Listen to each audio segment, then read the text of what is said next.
DRIPA was brought in to help create a framework for reconciliation, and we know that real reconciliation is a difficult task.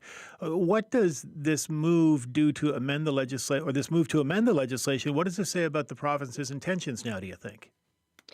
Yeah, I think Premier Abie's plan to amend DRIPA is a pretty dangerous slippery slope. So the BC Greens strongly rejects any moves to weaken the declaration through amendments, because DRIPA is a historic document and a commitment to implement rights that already exist under Section 35 of the Constitution, the Douglas Treaties, and other legal protections.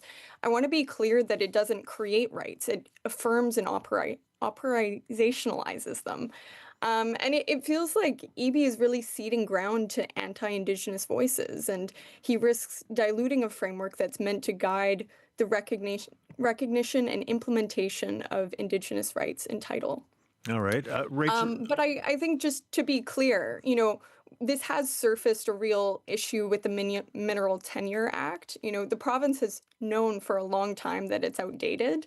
I think updating it makes sense. We need to take a targeted approach. We don't need to overhaul and open up this debate on DRIPA. And I think, political leaders, we have the responsibility to lower the temperature and not use Indigenous rights as a wedge. All right. Rachel, there has been pressure from the BC Conservatives to repeal the act altogether after a BC Supreme Court decision to award the Cowichan Tribes title to a parcel of land in Richmond. What do you think, most sitting Conservative MPs, where do you think they stand on this? Are they on board with Eby amending the Declaration Act, or do the BC Conservatives want to see the thing gone altogether? No, I think, Stephen, they've been very clear that the BC Conservatives would like to repeal the act altogether. It's something that they ran on in the last election. It's something that all so far of the leadership candidates that I've seen have come out and talked about. I think there's unity around the idea that this piece of legislation needs to be repealed and in some cases replaced. Some of the candidates are talking about that. But Stephen, you have to remember when I was with the party when this came in, when they voted on DRIPA. And at the time, the NDP were calling this a framework. We're now well beyond that. There was a lot of promises made by the NDP government and David Eby, who at the time was the Attorney General of BC, that this would not have legal force, that the courts would not be interpreting this in this way. And now this piece of legislation is leaving the creation of law, which is the role of the legislature, up to the judiciary. And so the BC Conservatives have been very clear that this piece of legislation doesn't work. It's now interesting to see David Eby changing his mind again on a piece of legislation, but just revising it is not going to work. This needs to be repealed and potentially rewritten for British Columbia. Moe, David Eby has said that recent court decisions have, and these are his words, created real confusion about what the Declaration Act is about and what reconciliation means in practice. Is it not the government's job to communicate clearly what their legislation does and doesn't mean? Well, and they have been, and the courts have been interfering. And I'll give you lots of examples of courts interference in a second that has caused some of the confusion that now needs to be taken out of the equation. And that's what David Eby is going to do. Look, let's not forget, DRIPA has actually worked reasonably well, in fact, quite well, particularly if you take a look at issues of economic reconciliation.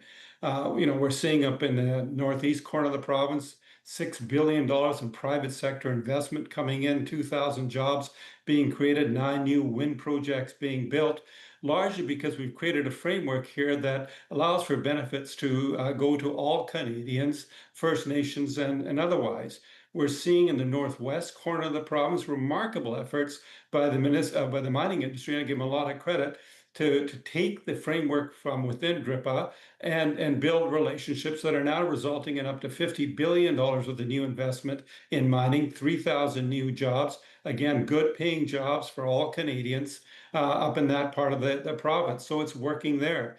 It's working in Prince Rupert, where we're seeing clean energy projects, First Nations taking equity interest in some of the projects, and others getting benefit agreements. Companies willing to do that because they get the certainty of proceeding with projects that create jobs for everybody and strengthen the viability of the province. So there's a lot of good that has come, particularly with regards to economic reconciliation, out of DRIPA. Having said that, as you indicated at the outset, the Premier believes that reconciliation should be the work of governments. In other words, agreements with First Nations and industry, First Nations allow for industry to make those investments in a stable environment. The courts have upset some of that stability, particularly out of the Cowichan decision, which has caused some confusion as to the viability of property rights in British Columbia. In fact, in Richmond, some companies have been unable to get loans because of the confusion caused by the court's decisions. And what the Premier has said is he wants to make sure that housing and businesses and people's homes are not part of the negotiating items that come up through reconciliation. Moe, I just want to, is reconciliation though, do you not anticipate that it's going to be destructive or disruptive rather? You're undoing a lot here. No, you're right, Stephen. And as the First Nations official said right at the beginning, that look, there's going to be turbulence as we work through DRIPA. And as I said, on balance, it's worked quite well. It's not the courts, it's not the government that's bringing about the disruption. It's the courts. But the courts are doing what the courts activism that we're seeing in the province, and because of that, EB wants to constrain the ability of the courts to engage in that kind of activism and strengthen the legislation by allowing more for agreements between governments to proceed with economic and social reconciliation. Sure, it's actually an improvement to the legislation. The courts are making rulings on civil cases, which is what courts do, and you're calling it interference. Well, but they've gone too far.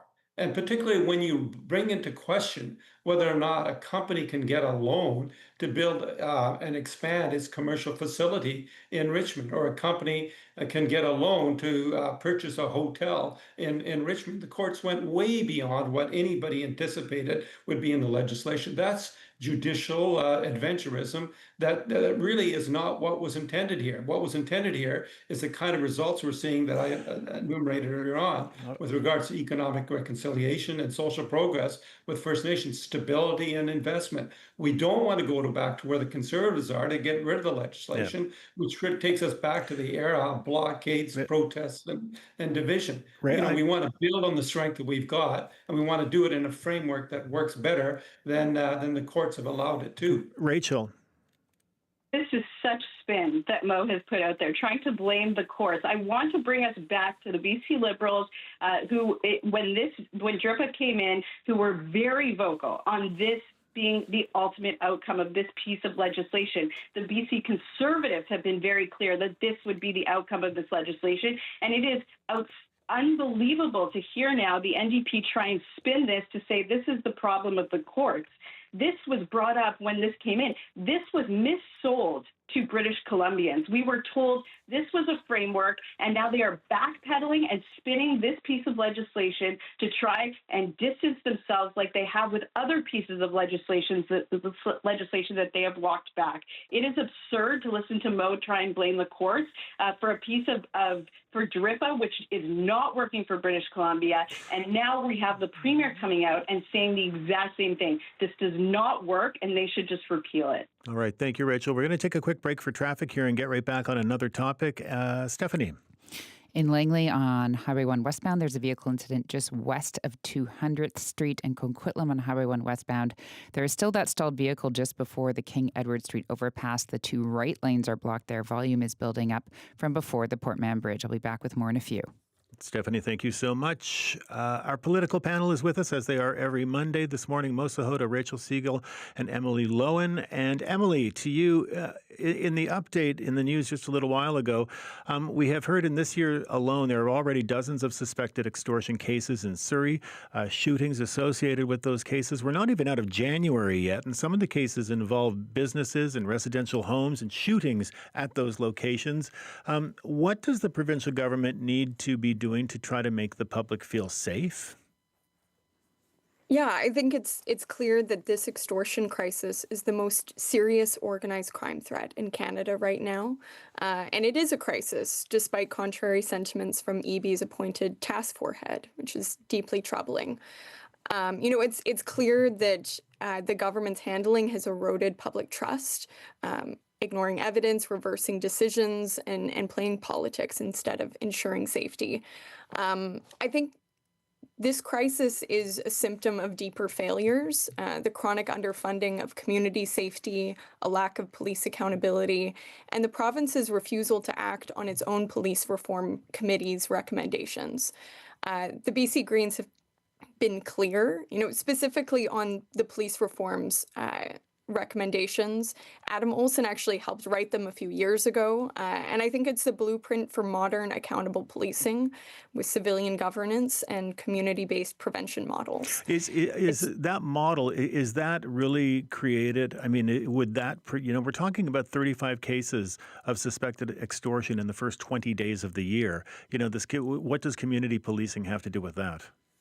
Yeah, well, I'll get on with it then. But I think we need to really be resourcing and looking at our allocations, because I think we've offered too much budget allocation for police to be effectively doing social work. And so we haven't had the dedicated resources and the scale for police to do police work, which is, exactly in cases like this and looking at preventative instances. And I think there clearly needs to be greater transparency and coordination with more consistent reporting between the RCMP, municipal police, and the province.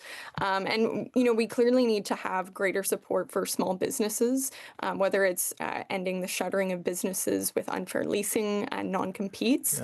And this is not going to be accomplished with taxpayer trips to Modi. We need to work with the federal government and force their hand to expedite action and liaise with India on this crisis. All right. Rachael, RCMP Assistant Commissioner John Brewer said in his update last week he apologized for suggesting that this wasn't a crisis after all. David Eby said that Brewer needs to step aside if he cannot demonstrate a sense of urgency. John Brewer and the BC RCMP, are they the best organization to be leading this task force? Well, I guess that's up to the Premier. I mean, the thing that I can't understand is why he's saying that perhaps he's not the right person to be leading this, and yet he's the one that hired him. Like, this is, as you noted, Stephen, an absolute crisis, and time is not on our side. We've had dozens of reports of threats and shootings already. We're, 26 days into this year, and this is a daily occurrence that something's happening. And so I'm not sure why the Premier is dragging his feet, but I do want to, which I don't do often, recognize Brenda Locke, the Mayor of Surrey, who was also calling for greater federal intervention in this situation. And I think I would echo that sentiment. The Premier needs to come out and ask for more federal resources. And if his team that he's assembled isn't the right person to be doing it, which is something that he himself questioned last week, then he needs to be advocating for us on the federal stage, because this is not only a British Columbia problem, this is a national problem, and British Columbia is taking the heat on it. All right, Moe, in just a few seconds left, does this apparent lack of urgency here, does this have anything to do, Moe, with the fact that this is affecting primarily the South Asian community, do you think? Well, a lot of people in the South Asian community feel that way. And my advice to government will be this, is I think, if they ask me, I think they need to bring in some people with some expertise from the South Asian community to give them more confidence. People like Del Maddock, who's the former chief of police in Victoria, might be a good choice to come in and assist the RCMP and others in their work. Same thing with someone like Wally Opal, who's got a lot of experience with the whole spectrum of the justice system, and maybe bringing him into the mix would help as well to offset the undermining comments that Mr. Brewer made this week. Look, in a normal world, the province gets a lot of credit if it gives the police the resources that the police want so they can get on with the job that they're doing. in this instance, the government has been giving the police resources that they want: $4 million in intelligence services, $1 million in victim services funding, $600,000 was asked for and received with regards to the forensic gun lab. They're giving them those kinds of resources. They brought together the border security, the prosecution office, the federal government through the RCMP and municipal governments to try to put forward a task force that can deal with this issue in a cohesive way. They've done all of those things. I think Mr. Brewer's comments undermines confidence. I think it doesn't sit well with my community, the South Asian community, and I think it's inevitable there'll be further changes coming. All right, Mo, we're going to have to leave it there. Thank you, all three of you. We're right up against the clock here. Moe Sihota, Rachael Segal, Emily Lowan, our Monday morning political panel.